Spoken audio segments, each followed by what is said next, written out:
Amis des protoboards, bonjour. J'ai fait il y a 2 jours une vidéo de ma nouvelle série pratique et j'ai été très heureux de voir qu'elle avait eu pas mal de succès et que vous avez été nombreux à la liker ou à me mettre des commentaires. Donc ça m'encourage un petit peu à continuer dans cette voie et on va continuer un petit peu sur le sujet.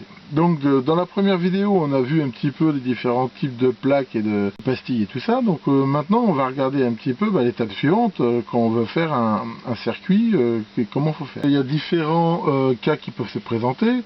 En gros, c'est soit on a des contraintes déjà de place ou on n'en a pas. Par exemple, je vais vous montrer quelques réalisations qu'on peut faire comme ça en protoboard. Bon, celle-là, c'est déjà une super compliquée et qui va dans un système pour mon labo. Et cette carte, en fait, j'ai pas vraiment le choix de la place. Donc, en fait, en gros, fallait que je me débrouille pour que ça tienne sur une carte comme ça. Donc celle-là, c'est typiquement un cas où on se dit bon voilà, faut que ça tienne, donc on peut être amené à ruser, à mettre des composants éventuellement verticalement ou des choses comme ça. Ensuite, là c'est pareil, c'est un truc que j'ai fait il y a très longtemps, ça c'est un fréquence mètre. Bon là on voit que c'est pas trop serré et qu'on arrive aussi à faire quelque chose d'assez propre. On a d'autres montages, par exemple ceux-là, où là par contre, celui-là c'est pas, celui-là c'est un afficheur, hein, on voit c'est un système, donc c'est pareil, là j'ai un peu la contrainte que ça se mette derrière l'afficheur LCD. Par contre, un montage comme ça, bon là pour le coup, on foutait. L'idée c'est que j'ai la plaque assez grande pour faire le montage. Voilà, si ça par exemple, là c'est un synthétiseur de son. Enfin voilà un petit peu des exemples qui vous montrent un petit peu, je veux dire, sans forcer spécialement, le genre de densité de composants qu'on peut atteindre. Vous notez d'ailleurs que pour avoir une telle densité en faisant du circuit imprimé conventionnel en double face, déjà, c'est quand même relativement serré, hein. Il y a quand même du routage à faire ici.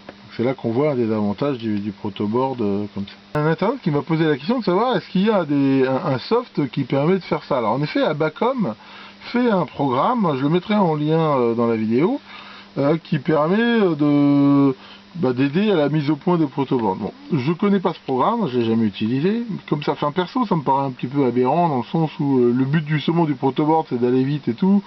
S'il faut commencer à saisir le schéma, les composants et tout, autant faire un circuit imprimé. Je crois qu'on peut télécharger une démo, c'est Electronics qui distribue ce logiciel. Enfin, il y en a peut-être d'autres. Éventuellement, vous pourrez vous faire votre propre opinion. Donc si on a une contrainte de place, il va falloir essayer de faire avec, sachant que des fois on va être obligé de serrer plus ou moins le câblage et de mettre des composants verticalement, voire en mettre en dessous, des choses comme ça. Sinon, après, on va dire on peut prendre la place qu'on veut, sachant qu'il y a 2 critères, la plaque c'est quand même cher. Donc en fait, si pour faire un circuit avec 2 circuits comme ça, je prends une grande plaque, ça va être très aéré, mais on va dire c'est un peu gâché.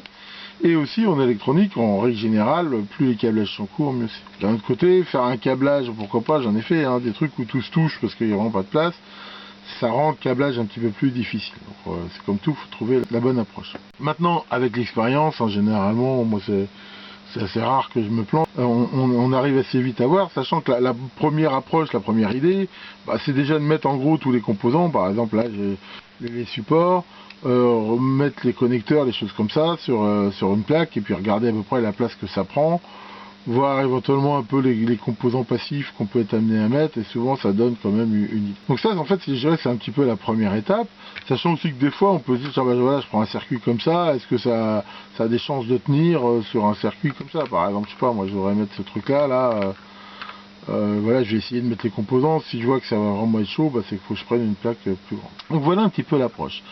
Ensuite, la deuxième chose, et ça c'est souvent quelque chose des fois où on se fait avoir, voire même des fois je vois des gens qui publient des circuits imprimés sans y penser, ce qui est absolument incroyable, c'est qu'un circuit souvent il est destiné à être monté dans quelque chose, un boîtier, une face avant, enfin quelque chose. Donc tout de suite ce qu'il faut prévoir c'est comment je vais fixer ma plaque. Si je prends une plaque comme ça sans trou, je la monte, ça va pas être terrible de faire les trous après, on risque de tomber dans une connexion. Donc très vite, ce qu'il faut, c'est se poser la question, donc comment je vais la fixer. Alors ça peut être, c'est pas forcément des trous avec des entretoiles, ça peut être une glissière, mais si c'est une glissière souvent, ça veut dire qu'il faudra laisser un certain jeu ici pour pas mettre des composants trop près, parce que ça risque de buter dans la glissière. Enfin, ça peut être tout, ça peut être collé, enfin, ça peut être soudé, ça peut être tout ce qu'on veut. L'idée, c'est de bien le prévoir dès le début. Quand même, assez souvent, l'idée, c'est d'utiliser ce qu'on appelle des entretoises. Et ces petites entretoises, ou des vis, carrément, ça se fixe avec des trous.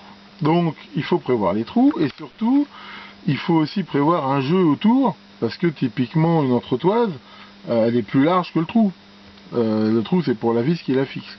Et combien de fois on se fait avoir, surtout que souvent les entretoises sont métalliques, l'entretoise elle touche par exemple un fil d'alimentation, elle est sur le boîtier métallique qui est à la masse et ça fait des courjus, des choses comme ça. Donc il faut quand même bien prévoir autour de chaque trou un jeu suffisant. Et là une bonne astuce consiste au moment du câblage, ici par exemple moi je fais souvent de noter avec un feutre une sorte de zone interdite, de dire dans cette zone là tout autour, faut pas qu'il y ait de connexion ni rien du tout. Donc voilà, ça c'est bien prévoir la fixation. Et ensuite, percer les trous. Alors, comment on perce les trous dans la bakélite et dans l'époxy? Déjà, il faut savoir que c'est des matériaux qui s'usinent vite, donc il faut tourner vite. Et quand on veut percer, par exemple, typiquement en plus, dans la bakélite qui est assez fragile, l'idée c'est, on peut utiliser un forêt normal, mais c'est pas une très bonne idée, parce que le forêt normal, il va avoir tendance qu'on appelle à engager très vite. Souvent, ça va tout éclater, ou pire même la plaque va remonter comme ça, et c'est pas terrible. Donc déjà qu'on perce, si possible avec une perceuse à colonne, il faut bien la maintenir parce que de toute façon au moment du débouchage il y aura un phénomène de remontée comme ça. Et surtout l'idéal c'est de ne pas utiliser un forêt à tôle, je dirais normal, c'est d'utiliser soit un forêt justement spécialement fait pour la tôle ou le plastique, je vous avais déjà fait une vidéo là-dessus qui est comme ça, mais le mieux en fait et le plus simple c'est de prendre un forêt à bois.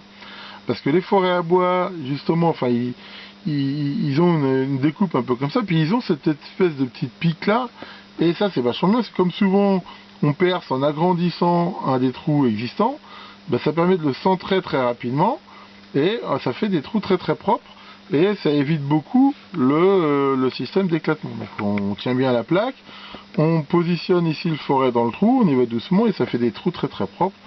Donc voilà, des forêts à bois comme ça on en trouve partout. Donc voilà, ça c'est vraiment un truc, et ça marche aussi bien dans l'époxy que dans la bakélite. Donc on met vitesse maximale, et ça comme ça. Surtout aussi à faire gaffe, dans la bakélite ici, le trou, pas le faire trop près du bord.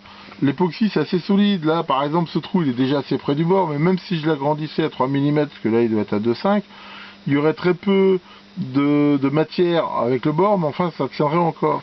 La même chose sur la bakélite, c'est sûr que c'est mort. Ça va se casser dès qu'on va serrer, ça va pas être bon. La règle, c'est de garder au moins, on voit ici, là, un espace, là, une bande de trous, de libre par rapport au bord. Dernier truc, on va en finir pour cette vidéo, c'est que le nombre de trous ici, il faut regarder combien j'en mets. Là, j'en mets 4, est-ce que je peux en mettre 2 est-ce que je peux en mettre ici 2 comme ça? C'est toujours pareil, il faut aussi se dire, ce circuit, à quelles contraintes mécaniques il va être soumis. Imaginons que ce circuit, il est dans une face avant, où il y a des boutons dessus. C'est-à-dire que si je le tiens avec simplement 2 entretoises, ici, à chaque fois que je vais appuyer, ça fera quand même un effort mécanique qui va être assez fort. Donc là, c'est pas ça, surtout de la bakélite, ça peut casser. Si c'est un circuit, par contre, qui est dans un endroit qui bougera pas soumis à vibration, qui n'est pas lourd, plus le circuit est lourd, plus il va y avoir de l'énergie, donc plus il y aura de la force dessus, on peut peut-être se permettre de mettre qu'un seul trou ou des choses comme ça. On trouve pour info maintenant aussi en Chine des tas d'entretoises plastiques, là, des petites boîtes, même avec des fois des diamètres qui descendent jusqu'à 2 mm, et ça c'est pas mal, c'est isolant, c'est léger, et ça le fait très bien. Bon, voilà, il y a plusieurs façons de voir ça, mais c'est comme tout, il faut bien penser un petit peu à ce qu'on veut faire, mais ça c'est vraiment important, sachant que s'occuper de la fixation après, c'est jamais une bonne idée, parce que ça fera forcément des bêtises. Voilà pour cette deuxième vidéo sur le sujet, on continuera, j'en ferai probablement d'autres.